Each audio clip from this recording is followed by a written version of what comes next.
Hello, everybody. Welcome in to Edgar Allan Poe Day. I'm gonna try to get through 30 pages. I will see if I can. It is really freaking cold, and if my hands start to lose feeling, I'm giving up. My house can't keep up, so you're gonna be dealing with the heater in the background pretty much the entire stream. The temperature of my house has not hit to where the heater can turn off the entire day.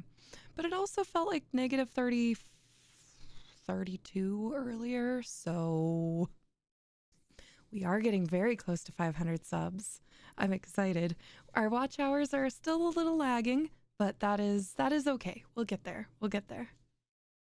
I'm not stopping, so regardless, eventually they will make it.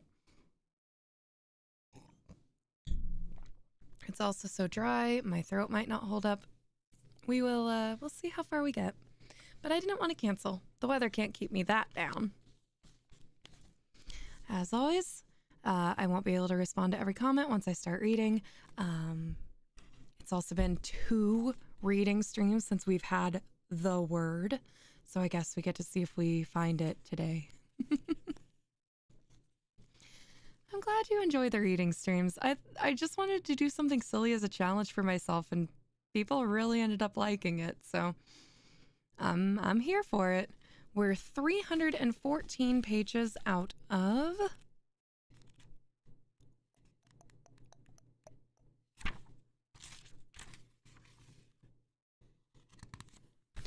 1,020. So we're about 30% of the way through, and we are 10 reading streams in. If I can keep the average of 20 pages a stream, we might be able to make it. Well, 30 pages a stream. Okay. That's 700 divided by 30. Let's do some math really quick.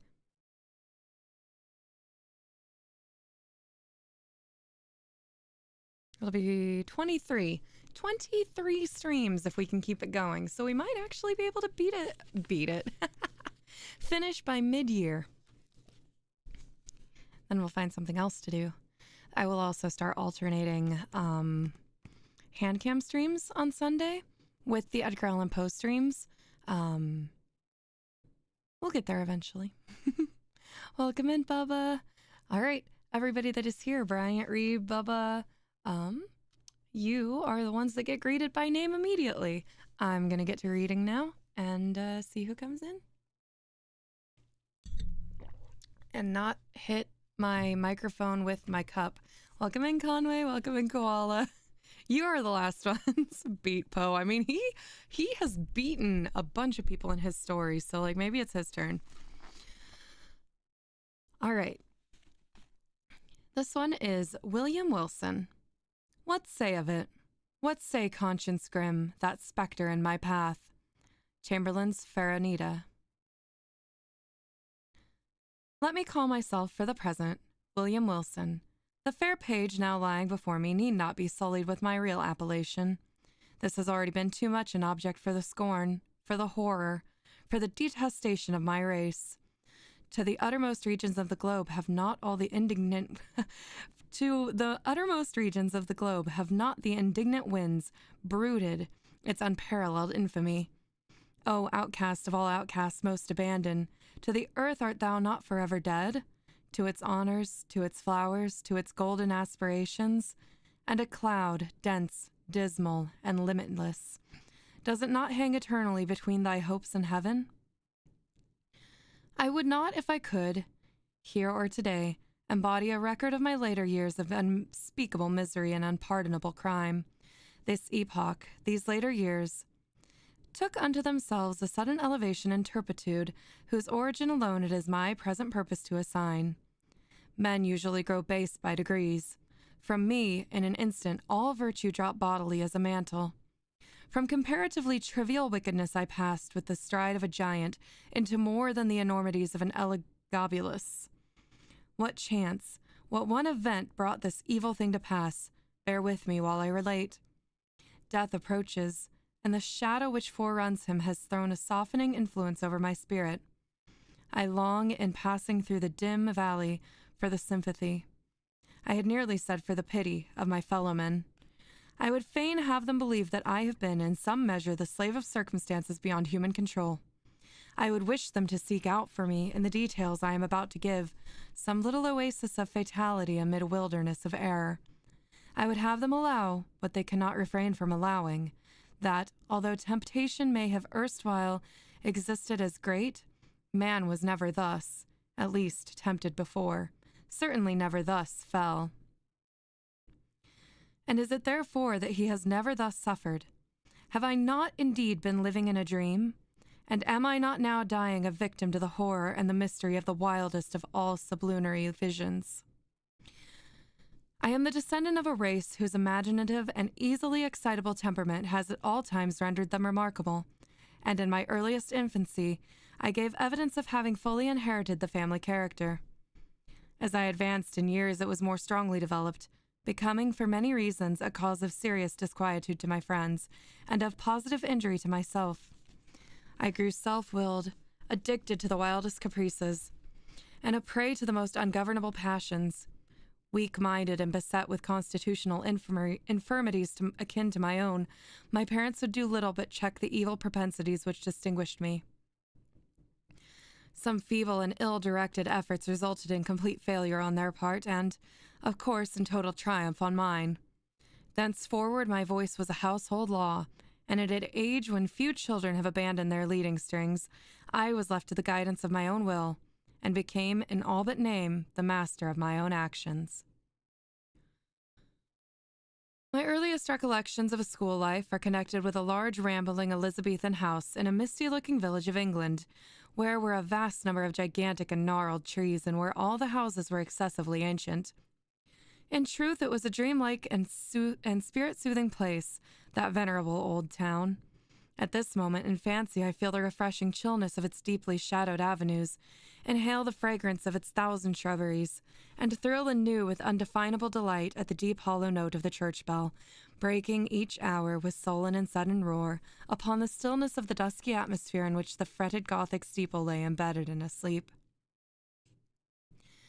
It gives me, perhaps, as much of pleasure as I can now in any manner experience, to dwell upon minute recollections of the school and its concerns.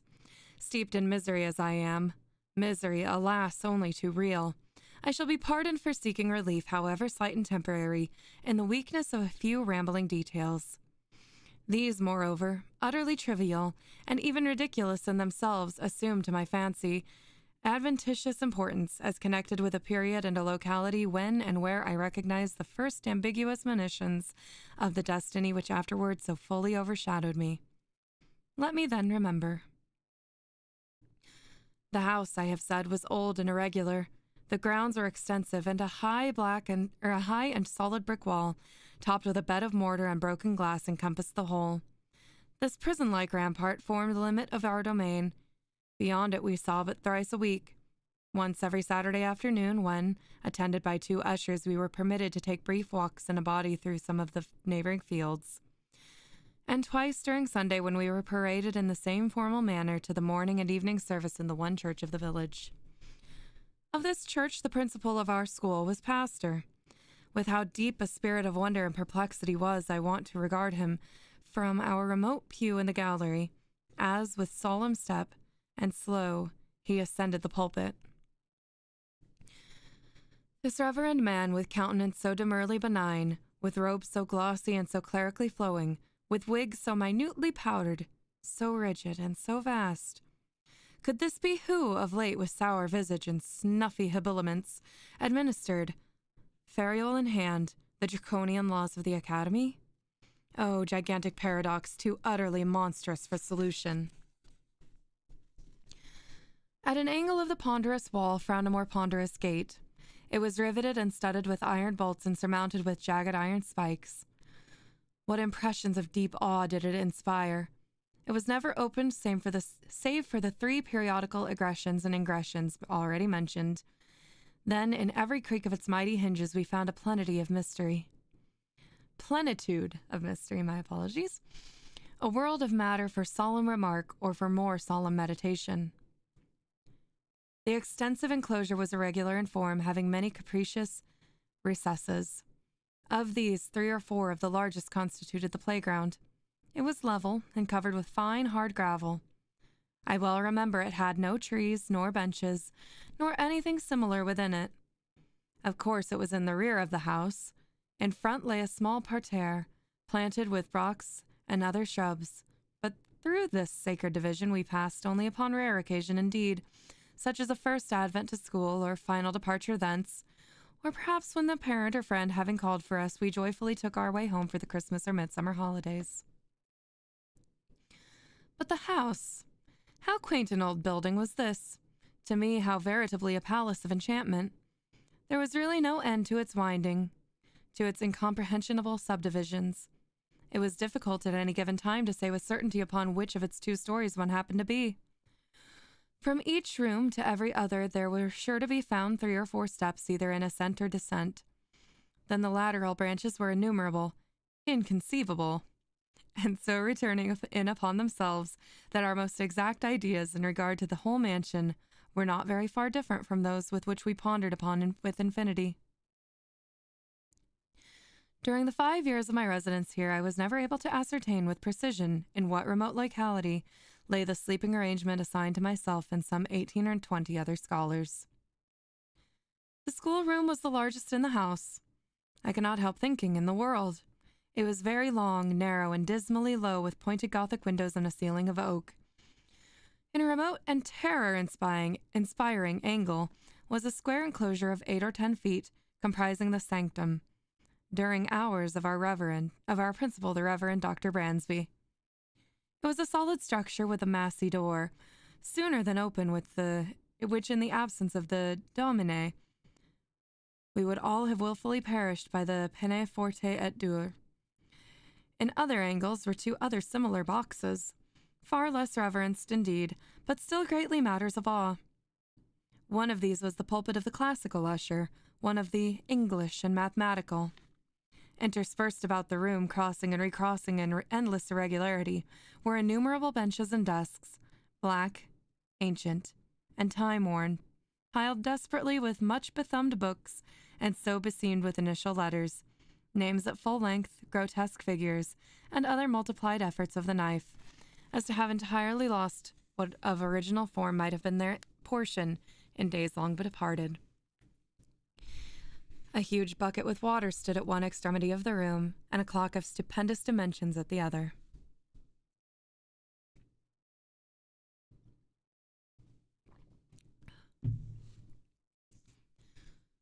Encompassed by the massy walls of this venerable academy, I passed, yet not in tedium or disgust, the years of the 3rd lustrum of my life.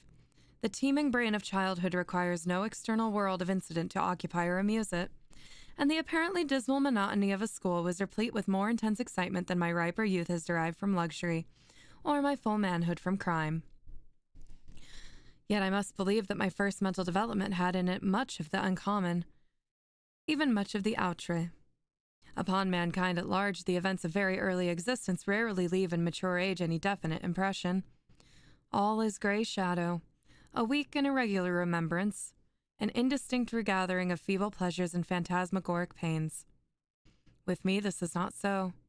In childhood, I must have felt with the energy of a man what I now find stamped upon memory in lines as vivid, as deep, and as durable as the scourges of the Carthaginian metals.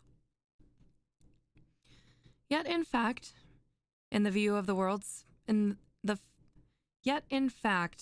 fact of the world's view, how little was there to remember. The morning's awakening, the nightly summons to bed, the connings, the recitations, the periodical half-holidays and perambulations, the playground with its broils, its pastimes, its intrigues. These, by a mental sorcery long forgotten, were made to involve a wilderness of sensation, a world of rich incident, a universe of varied emotion, of excitement the most passionate and spirit-stirring. Oh, le bon temps que ce siècle diffère. In truth, the ardor, the enthusiasm, and the imperiousness of my disposition soon rendered me a marked character among my schoolmates, and by slow but natural gradations, gave me an ascendancy over all not greatly older than myself, over all with a single exception. This exception was found in the person of a scholar who, although to no relation, bore the same Christian and surname as myself. A circumstance, in fact, little remarkable, for, notwithstanding a noble descent, mine was one of those everyday appellations which seem by prescriptive right to have been, time out of mind, the common property of the mob. In this narrative I have therefore designated myself as William Wilson, a fictitious title not very dissimilar to the real.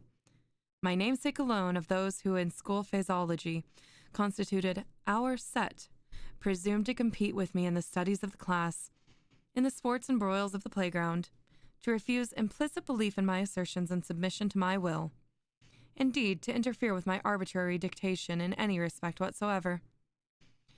If there is on earth a supreme and unqualified despotism, it is the despotism of a mastermind in boyhood over the less energetic spirits of its companions. Wilson's rebellion was to me, a source of the greatest embarrassment. The more so as, in spite of the bravado with which in public I made a point of treating him and his pretensions, I secretly felt that I feared him, and could not help thinking the equality with which he maintained so easily with myself a proof of his true superiority, since not to be overcome cost me a perpetual struggle. Yet this superiority, even this equality, was in truth acknowledged by no one but myself, our associates, by some unaccountable blindness, seemed not even to suspect it. Indeed, his competition, his resistance, and especially his impertinent and dogged interference with my purposes, were not more pointed than private. He appeared to be destitute alike of the ambition which urged and of the passionate energy of mind which enabled me to excel. In his rivalry he might have been supposed actuated solely by a whimsical desire to thwart, astonish, or mortify myself, although there were times when I could not help observing, with a feeling made up of wonder, abasement, and pique, that he mingled with his injuries, his insults, or his contradictions, a certain most inappropriate and assuredly most unwelcome affectionateness of manner. I could only conceive this singular behavior to arise from a consummate self-conceit assuming the vulgar airs of patronage and protection. Perhaps it was this latter trait in Wilson's conduct, conjoined with our identity of name and the mere accident of having entered the school upon the same day, which set afloat the notion that we were brothers among the senior classes in the academy. These do not usually inquire with much strictness into the affairs of their juniors. I have said before, or I should have said, that Wilson was not in the most remote degree connected with my family. But assuredly, if we had been brothers, we must have been twins. For, after leaving Dr. Bransby, I casually learned that my namesake was born on the 19th of January, 1813. And this is a somewhat remarkable coincidence, for the day is precisely that of my own nativity. It may seem strange that in spite of the continual anxiety occasioned by me of the rivalry of Wilson, and his intolerable spirit of contradiction, I could not bring myself to hate him altogether. We had, to be sure, nearly every day a quarrel in which, yielding me publicly to the palm of victory, he in some manner contrived to make me feel that it was he who had deserved it. Yet a sense of pride on my part and a veritable dignity on his own kept us always upon what we are called speaking terms. While there were many points of strong congeniality in our tempers, operating to awake in me a sentiment which our position alone, perhaps, prevented from ripening into friendship. It is difficult indeed to define or even describe my real feelings towards him. They formed a motley and heterogeneous admixture, some petulant animosity.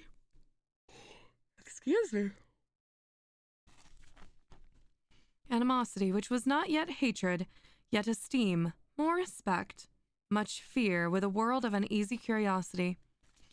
To the moralist it will be unnecessary to say in addition that Wilson and myself were the most inseparable of companions. It was no doubt the anomalous state of affairs existing between us which turned all my attacks upon him, and they were many, either open or covert, into the channel of banter or practical joke, giving pain while assuming the aspect of mere fun, rather than into a more serious and determined hostility. But my endeavors on this head were by no means uniformly successful, even when my plans were the most wittily concocted, for my namesake had much about him in character, of that unassuming and quiet austerity which, while enjoying the poignancy of its own jokes, has no heel of Achilles in itself and absolutely refuses to be laughed at. I could find, indeed, but one vulnerable point, and that lying in a personal peculiarity arising perhaps from some constitutional disease would have been spared by any antagonist less at his wit's end than myself. My rival had a weakness in the facial or guttural organs, which precluded him from raising his voice at any time above a very low whisper. Of this defect I did not fail to take what poor advantage lay in my power. Wilson's retaliations in kind were many, and there was one form of his practical wit which disturbed me beyond measure. How his sagacity first discovered at all that so petty a thing would vex me is a question I never could solve, but having discovered, he habitually practiced the annoyance. I had always felt aversion to my uncourtly patronymic, and its very common, if not plebeian, praenomen. The words were venom in my ears, and when, upon the day of my arrival, a second William Wilson came also into the academy, I felt angry with him for bearing the name, and doubly disgusted with the name because a stranger bore it, who would be the cause of its twofold repetition, who would constantly be in my presence, and whose concerns in the ordinary routine of the school business must inevitably, on account of the detestable coincidence, be often confounded with my own. The feeling of vexation thus engendered grew stronger with every circumstance tending to show resemblance, moral or physical, between my rival and myself. I had not then discovered the remarkable fact that we were of the same age, but I saw that we were of the same height, and I perceived that we were even singularly alike in the general contour of person and outline of feature. I was galled, too, by a rumor of touching a relationship, which had grown current in the upper forms.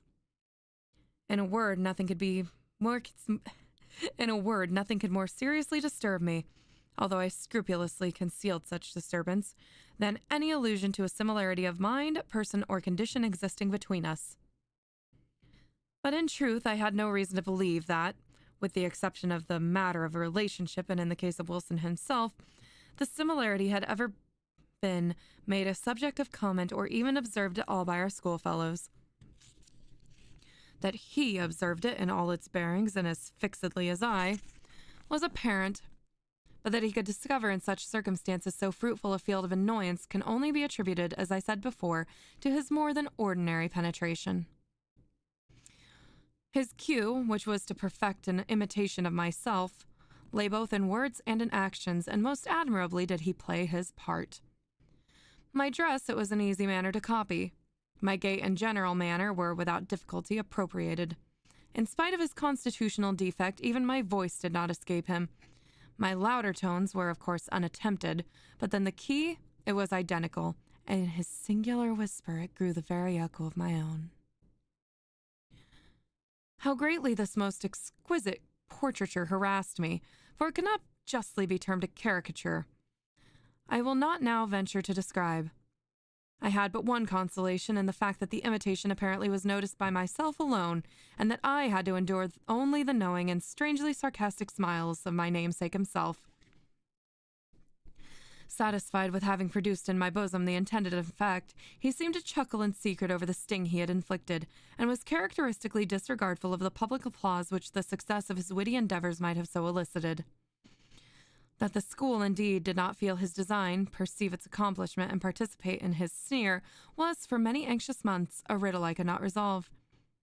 Perhaps the gradation of his copy rendered it not so easily perceptible, or more possibly I owed my security to the master air of the copyist who, disdaining the letter, which in a painting is all the obtuse can see, gave but the full spirit of his original for my individual contemplation and chagrin.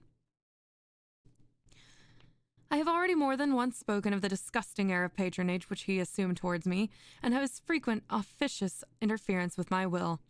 This interference often took the ungracious character of advice not openly given, but hinted or insinuated. I received it with a repugnance which gained strength as I grew in years. Yet at this distant day, let me do him the simple justice to acknowledge that I can recall no occasion when the suggestions of my rival were on the side of those errors or follies so usual to his immature age and seeming inexperience. That his moral sense, at least, if not his general talents and worldly wisdom, was far keener than my own, and that I might, today, have been a better and thus a happier man, had I less frequently rejected the counsels embodied in those meaning whispers which I then which I then but too cordially hated and too bitterly despised. As it was, I at length grew restive in the extreme under his distasteful supervision, and daily resented more and more openly what I considered his intolerable arrogance. I have said that in the first years of our connection as schoolmates, my feelings in regard to him may have easily ripened into friendship, but in the latter months of my residence at the academy, although the intrusion of his ordinary manner had beyond doubt in some measure abated my sentiments, in nearly similar proportion partook much of positive hatred. Upon one occasion he saw this, I think, and afterward avoided or made a show of avoiding me. It was about the same period, if I remember aright, that in an altercation of violence with him, in which he was more than usually thrown off his guard, and spoke and acted with an openness of demeanor rather foreign to his nature, I discovered, or fancied I discovered, in his accent, his air, and general appearance, a something which first startled and then deeply interested me, by bringing to mind dim visions of my earliest infancy, wild, confused, and thronging memories of a time when memory herself was yet unborn. I cannot better describe the sensation which oppressed me than by saying that I could with difficulty shake off the belief of my having been acquainted with the being who stood before me at some epoch very long ago, some point of the past even infinitely remote. The delusion, however, faded rapidly as it came, and I mentioned it at all, but to define the day of the last conversation I held there with my singular namesake. The huge old house with its countless subdivisions had several large chambers communicating with each other, where slept the greater number of the students. There were, however, as must necessarily happen in a building so awkwardly planned, many little nooks or recesses, the odds and ends of the structure, and these the economy and ingenuity of Dr. Bransby had also fitted up as dormitories. Although being the merest closets, they were capable of accommodating but a single individual. One of these small apartments was occupied by Wilson. One night, about the close of my 5th year at the school and immediately after the altercation just mentioned, finding everyone wrapped in sleep, I rose from bed and, lamp in hand, stole through a wilderness of narrow passages from my own bedroom to that of my rival. I had long been plotting one of those ill-natured pieces of practical wit at his expense, in which I had hitherto been so uniformly unsuccessful. It was my intention now to put my scheme in operation, and I resolved to make him feel the whole extent of the malice with which I was imbued. Having reached his closet, I noiselessly entered, leaving the lamp with a shade over it on the outside. I advanced a step and listened to the sound of his tranquil breathing. Assured of his being asleep, I returned, took the light, and with it approached the bed. Close curtains were around it, which, in the persecution of my plan, I slowly and quietly withdrew, when the bright rays fell vividly upon the sleeper, and my eyes at the same moment upon his countenance. I looked, and a numbness, an iciness of feeling instantly pervaded my frame. My breast heaved, my knees tottered, my whole spirit became possessed with an objectless yet intolerable horror. Gasping for breath, I lowered the lamp in still nearer proximity to the face. Were these the lineaments of William Wilson? I saw, indeed, that they were his, but I shook as with a fit of the ague in fancying that they were not. What was there about them to confound me in this manner? I gazed while my brain reeled with a multitude of incoherent thoughts. Not thus he appeared, assuredly not thus, in the vivacity of his waking hours.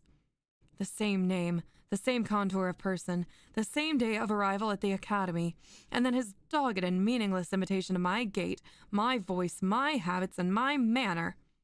Was it, in truth, within the bounds of human possibility, that what I now saw was the result merely of the habitual practice of this sarcastic imitation?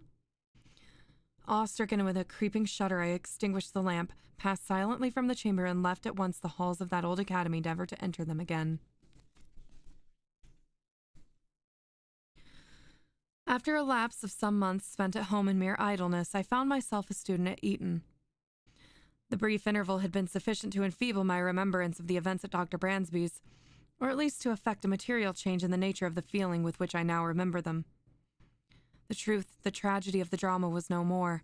I could now find room to doubt the evidence of my senses, and seldom called upon the subject at all, but with wonder at the extent of human credulity, and a smile at the vivid force of the imagination which I hereditarily possessed. Neither was this species of skepticism likely to be diminished by the character of the life I led at Eton.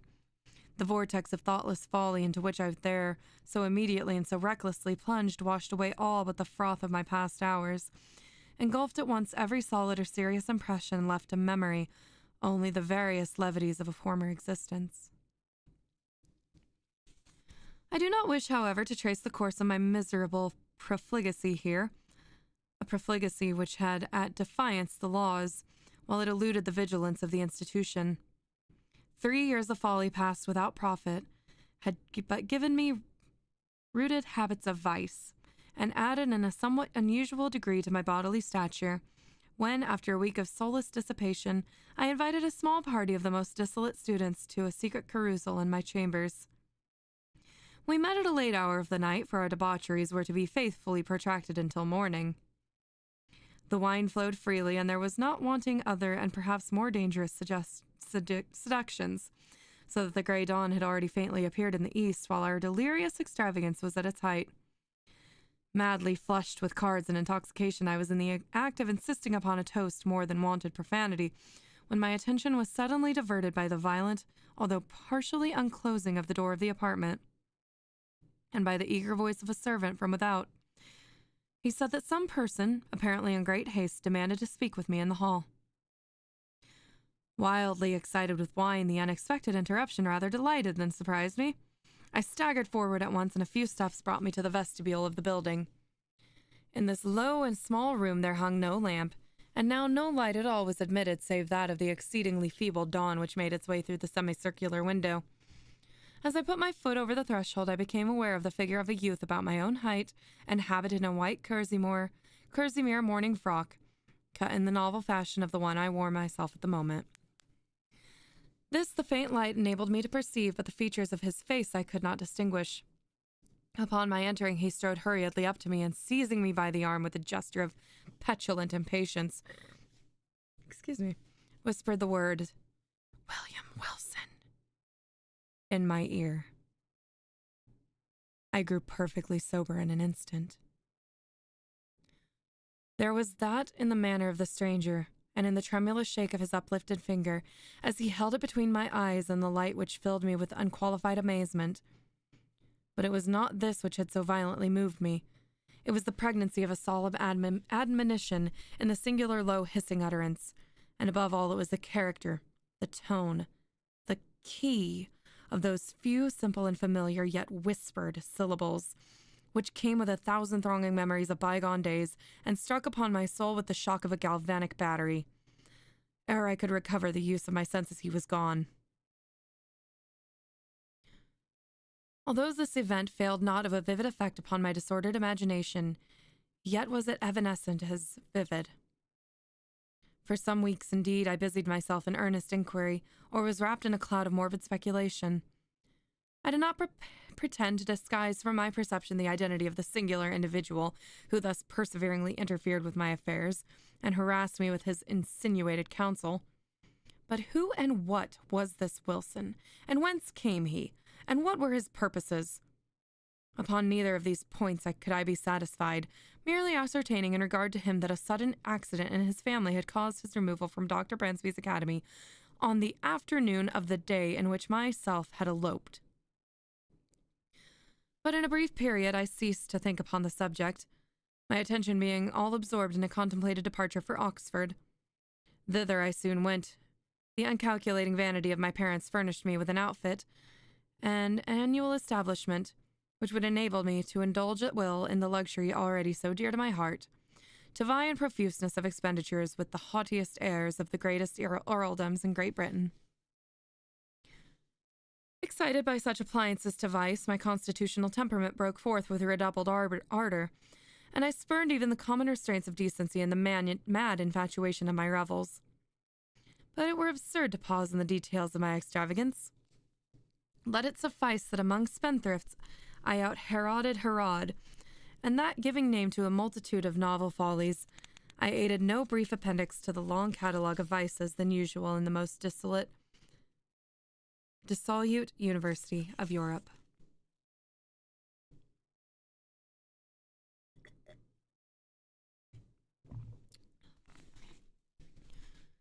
It could hardly be credited, however, that I had, even here, so utterly fallen from the gentlemanly estate as to seek acquaintance with the vilest arts of the gambler by profession, and having become an adept in his despicable science, to practice it as habitually as a means of increasing my already enormous income at the expense of the weak-minded among my fellow collegians.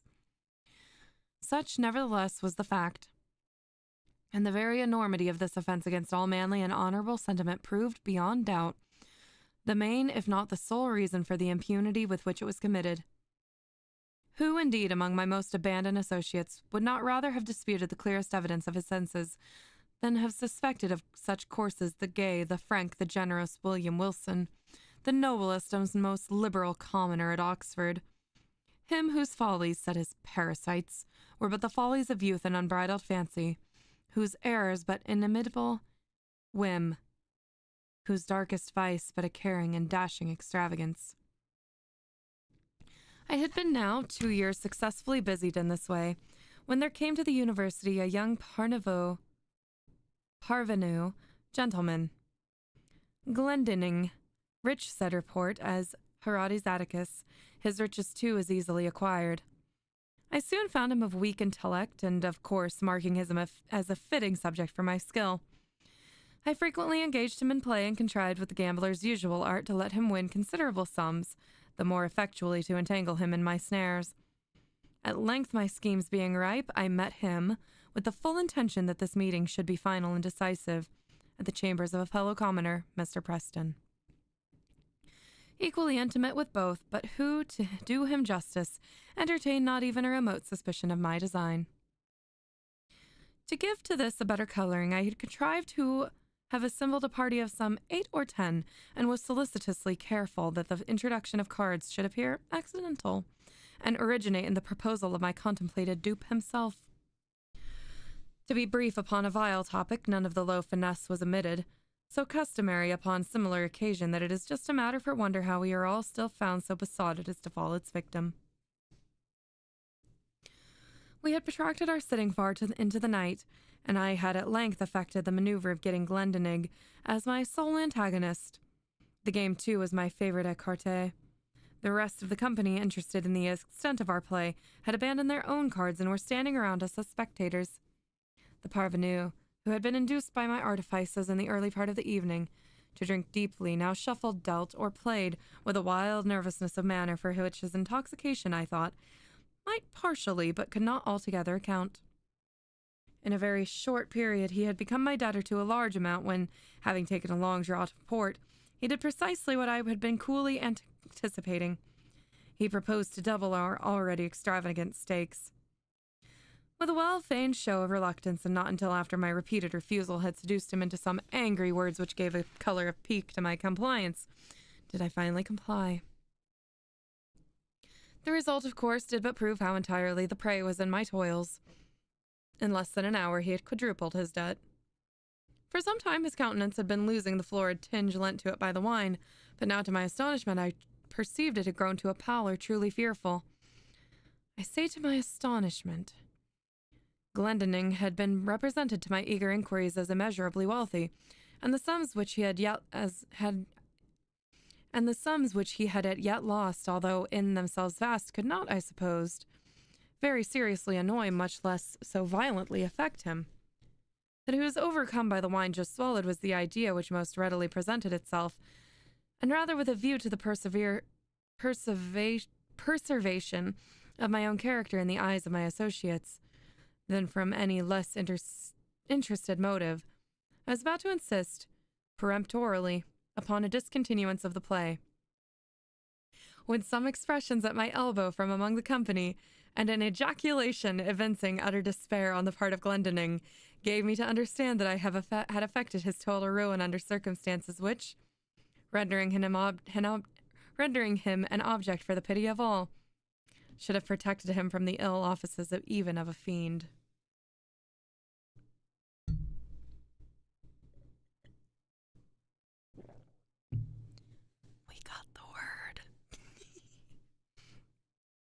What now might have been my conduct, it is difficult to say.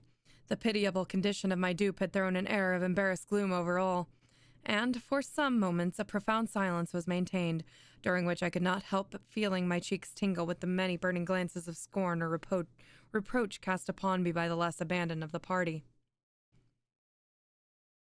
I will even own that an intolerable weight of anxiety was but for a brief instant lifted from my bosom by the sudden and extraordinary interruption which ensued.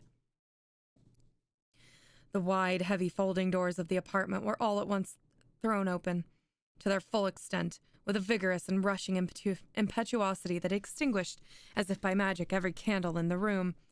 Their light in dying enabled us to perceive that a stranger had entered, about my own height, and closely muffled in a cloak. The darkness, however, was now total, and we could only feel that he was standing in our midst. Before any one of us could recover from the extreme astonishment into which this rudeness had thrown all, we heard the voice of the intruder. "Gentlemen," he said in a low, distinct, and never-to-be-forgotten whisper which thrilled to the very marrows of my bone. "Gentlemen, I make no apology for this behavior, because in thus behaving, I am but fulfilling a duty. You are beyond doubt uninformed of the true character of the person who has tonight won at écarté a large sum of money from Lord Glenending. I will therefore put upon you an expeditious and decisive plan of obtaining this very necessary information. Please to examine at your leisure the inner linings of the cuff of his left sleeve, and the several little packages which may be found in the somewhat capacious pockets of his embroidered morning wrapper."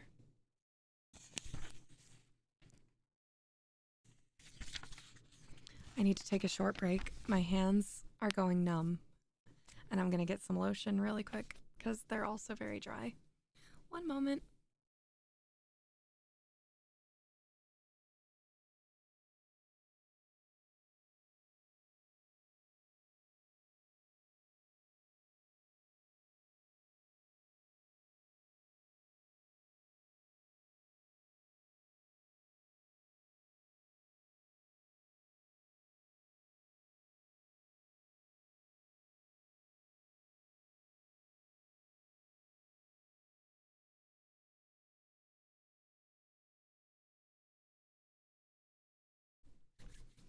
If he would give me time to breathe.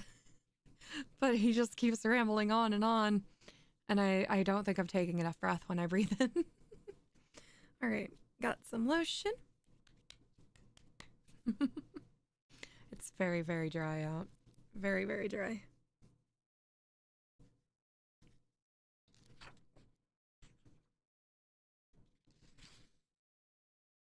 Oh, interesting.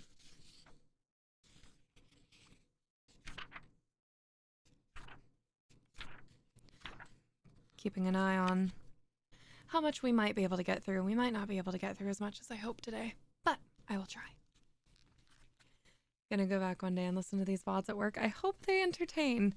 There's some very terrible French in them because I do not speak French. Welcome in, why not? Gray, Ducklister, and Ken, and Frankie. Okay. Got like 4 pages to get through.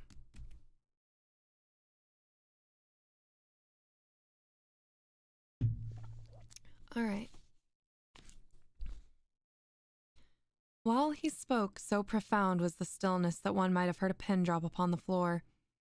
In ceasing, he departed at once, and as abruptly as he had entered.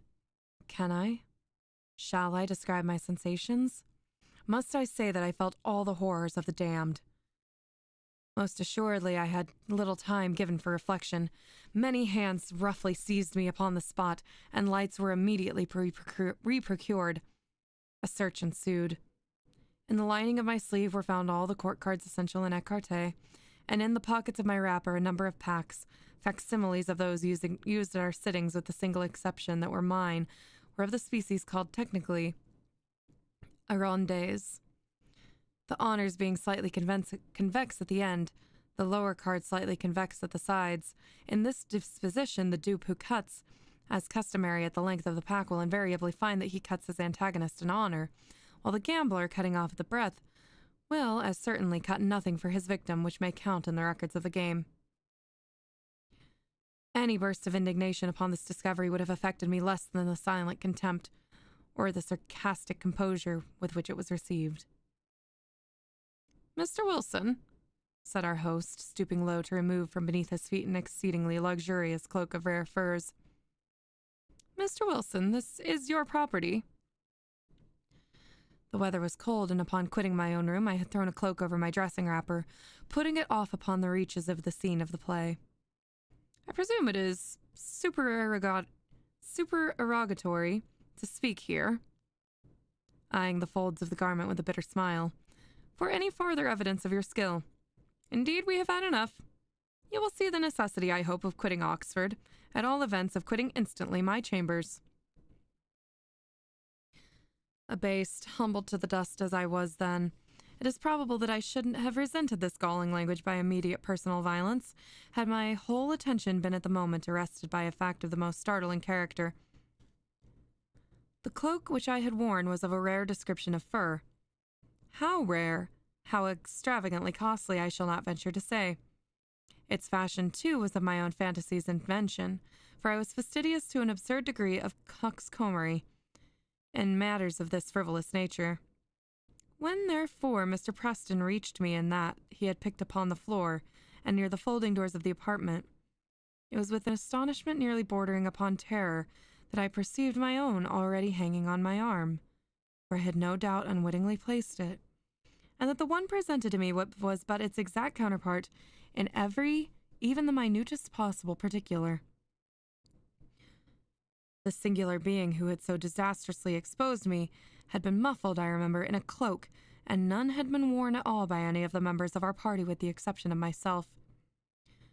Retaining some presence of mind, I took the one offered me by Preston, placed it unnoticed over my own, left the apartment with a resolute scowl of defiance, and next morning, ere dawn of the day, commenced a hurried journey from the Oxford to the Continent, a perfect agony of horror and shame. I fled in vain. My evil destiny pursued me as if in exultation, and proved indeed that the exercise of its mysterious dominion had as yet only begun. Scarcely had I set foot in Paris ere I had fresh evidence of the detestable interest taken by this Wilson in my concerns. Years flew while I experienced no relief. Villain at Rome, with how untimely, yet how spectral an officiousness, stepped he in between me and my ambition.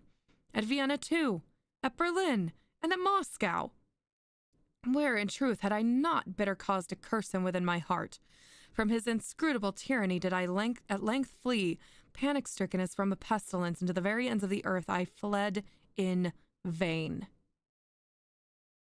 And again, in secret communion with my own spirit, would I demand the questions: who is he? Whence came he? And what are his objects? But no answer was there found. And then I scrutinized, with a minute scrutiny, the forms and the methods and the leading traits of his impertinent supervision.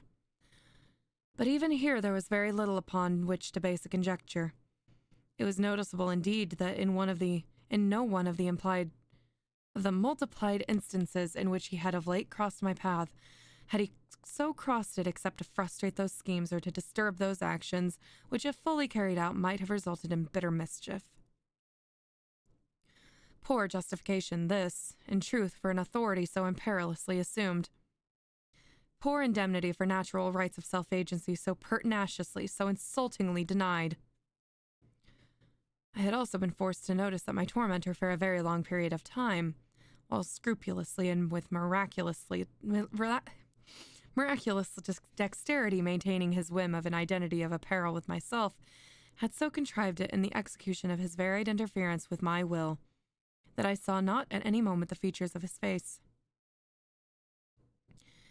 Be Wilson what he might, this, at least, was but the veriest of affectation, or of folly.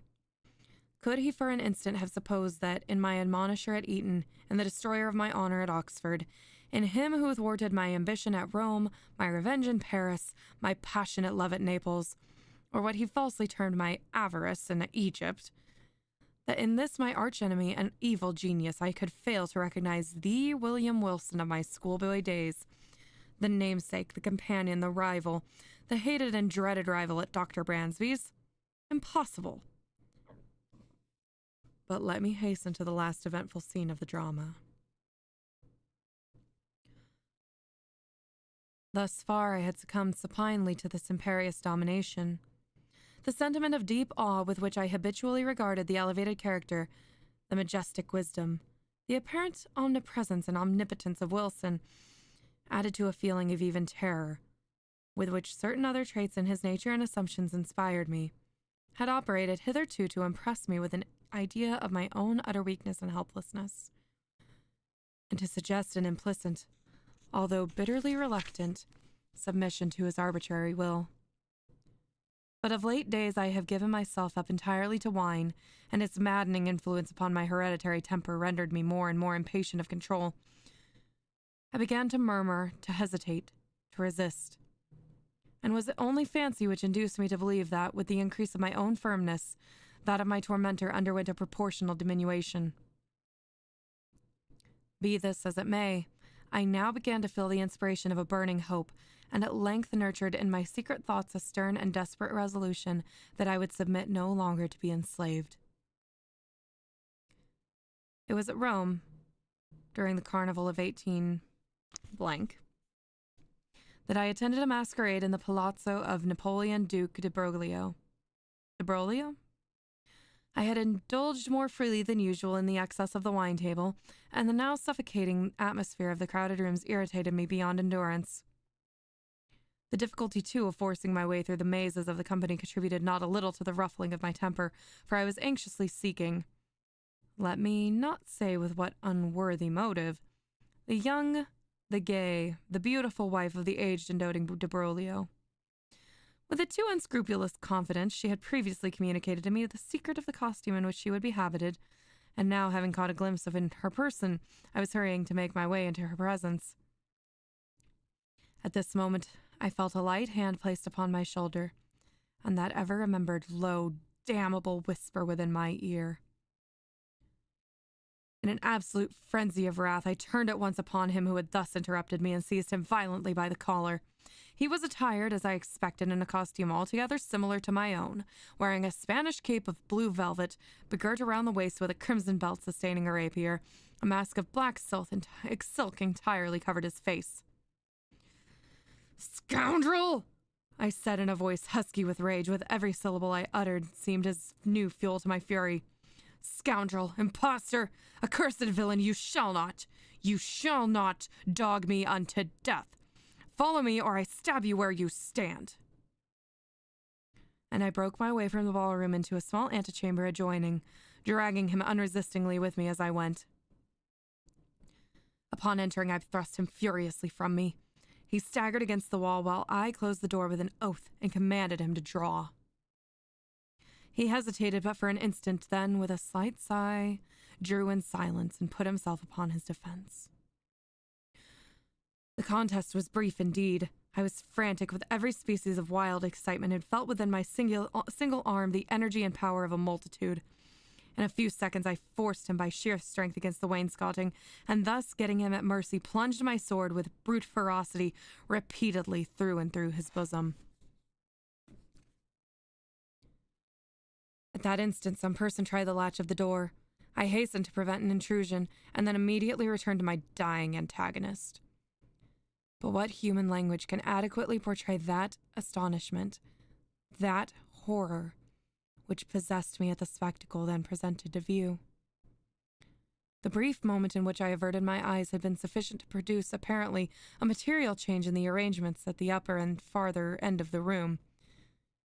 A large mirror, so at first it seemed to me in my confusion, now stood where none had been perceptible before, and as I stepped up to it in an extremity of terror, mine own image, but with features all pale and dappled in blood, advanced to meet me with a feeble and tottering gait. Thus it appeared, I say, but was not. It was my antagonist. It was Wilson who then stood before me in the agonies of his dissolution. His mask and cloak lay where he had thrown them upon the floor. Not a thread in all his raiment, not a line in all the marked and singular lineaments of his face, which was not, even in the most absolute identity, mine own. It was Wilson. But he spoke no longer in a whisper, and I could have fancied that I myself was speaking while he said, "You have conquered, and I yield. Yet henceforward art thou also dead, dead to the world, to heaven, and to hope. In me didst thou exist, and in my death see by this image which is thine own, how utterly thou hast murdered thyself."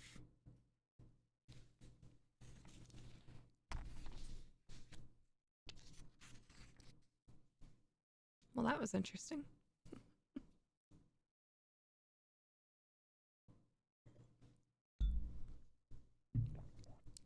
That was also 15 pages out of our 30, and I don't think I have it in me to continue. I have to be honest with myself and my capabilities today. I can't seem to catch my breath. It's dry, it's cold, and I think that these are not the conditions to be reading in. So before I accidentally pass out on stream, which would be... I was about to say probably really bad, but at the same time, wouldn't that make for quite the short? But we're not going to do that today. I'm going to take care of myself, and I am going to see all of you later. We almost made it an hour. I do hope you have a wonderful night. I don't know what tomorrow or Tuesday will bring. Thingamabobber, thank you very much. I'm sorry that you just made it in, and I'm leaving. But I do this every Sunday that I can manage. It won't be next Sunday. I will be out of town.